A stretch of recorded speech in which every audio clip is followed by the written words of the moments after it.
সবাই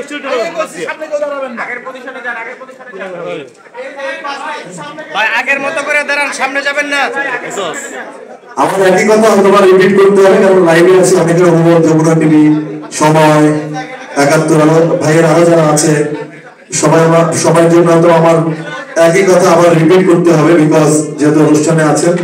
আপনারা সোনার চর ছবি দেখলেন, সোনার চর ছবির পোস্টার উন্মোচন আজকে দেখলেন, যেটা পরিচালনা করেছেন জাহিদ হোসেন, যেটার প্রযোজক হচ্ছেন জাহাঙ্গীর সিকদার, তার প্রযোজনা সংস্থা এক্সেল ফিল্মস, এবং যেটি পরিবেশনায় আছেন অভিজ্ঞতা চিত্র।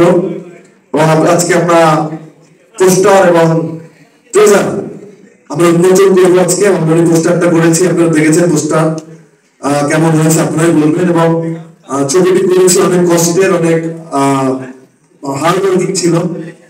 কনকনে আপনারা জানেন, কনকনের শীতের মধ্যে আমাকে কাদার মধ্যে 3 দিন সূর্য শটের জন্য কাদার মধ্যে ফেলে রেখেছিল নদীর ধারে। আমার বুকে ঠান্ডা লেগে গিয়েছিল। একটা ছবি ব্যাপক ভাইরাল হয়ে যাচ্ছিল সেই কাদার মধ্যে পড়ে থাকা ছবিটি। তো তারপরে ধরেন সেই কুমিরের মধ্যে মানে কালিঙ্গা নদীতে ঝাঁপ দিতে হয়েছিল আমাকে, একটা 1 মাইল আমার সাথে আসতে হয়েছিল। যাই হোক, আপনাদের যত্ন করে সোনারচর সিনেমাটি তৈরি করেছেন, মেকিং করেছেন। আমার সাথে নতুন মুখ স্নিগ্ধা কাজ করেছে, সবার প্রিয় অভিনেত্রী এবং যাকে বলা হয় গ্ল্যামার কুইন বলা হয়, সে সুন্দরী মৌসুমী আপা ছিলেন, সানি ভাই আছেন, শাহাদ আশরাফ ভাই, সৈয়দ সেলিম, শবনম পারভিন, আবুল হোসেন মজুদ, সবাই অনেক জনপ্রিয় মানুষগুলো অভিনয় করেছেন। এবং আমিন রবি মিউজিক করেছেন চমৎকার ভাবে, সেখানে গান করেছেন বিলাল খান, কণা, ঐশী, বেলাল খান, নিশিতা বড়ুয়া, ভেরি আফরোজ, আপনি নামগুলো শুনেছেন, যারা সব ক্ষেত্রে অনেক জনপ্রিয় মানুষগুলো গানের মানে গান কণ্ঠ দিয়েছেন, মিউজিক করেছেন। গানগুলো আপনাদের ভালো লাগবে। এবং আমি বলছিলাম না যে কনফিডেন্স বেড়ে গিয়েছে, মনে করেছি এতগুলো ছবির সাথে এগিয়ে আসবে।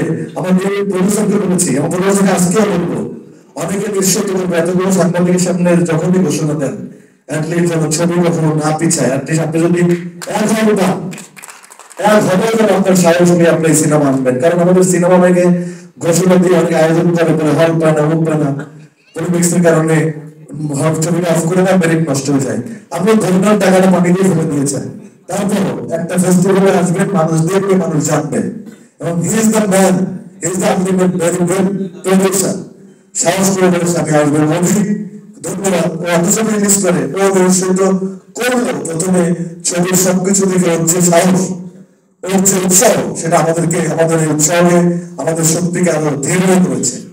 আমি বিশ্বাস করি সোনারচর সবাই ভালো লাগবে, এবং আমি শিওর আপনারা দেখার পরে হতাশ হবেন না। এবং যে কষ্ট করেছি সোনারচর নিয়ে, সিনেমা নিয়ে, আমার মনে করি অনেকের সেই নেন্দুকের কথা অনেকখানি কেটে যাবে, যে না সিনেমা নাই, এই নাই, সেই নাই, অনেকখানি কেটে যাবে। মানুষ তো আসলে কাজ দিয়ে তার উদাহরণটা দিতে হয়। সম্ভবত বলার কিছু নাই, যত্ন করে সুন্দরভাবে অভিনয় করিয়েছে, কাজ করিয়েছে। এবং আমি কৃতজ্ঞ ওনার কাছে যে আলটিমেট আমি কিন্তু করার চেষ্টা করেছি এবং he is satisfied about my work. ইনশাআল্লাহ জাহাঙ্গীরও খুব খুশি, সবাই দেখে তারা বাইরের থেকে কালার গ্রেডিং করে আনছে এবং কালার গ্রেডিং সবকিছু আমরা যত্ন করেছে। বাকিটা আমাদের তকদির, আল্লাহর রহমত এবং আপনাদের পৌঁছে দেওয়া। চলবে যত ভালো কিছুই করি, আপনার না পৌঁছে দিলে, আল্লাহর রহমত না থাকলে, রিজিক না থাকলে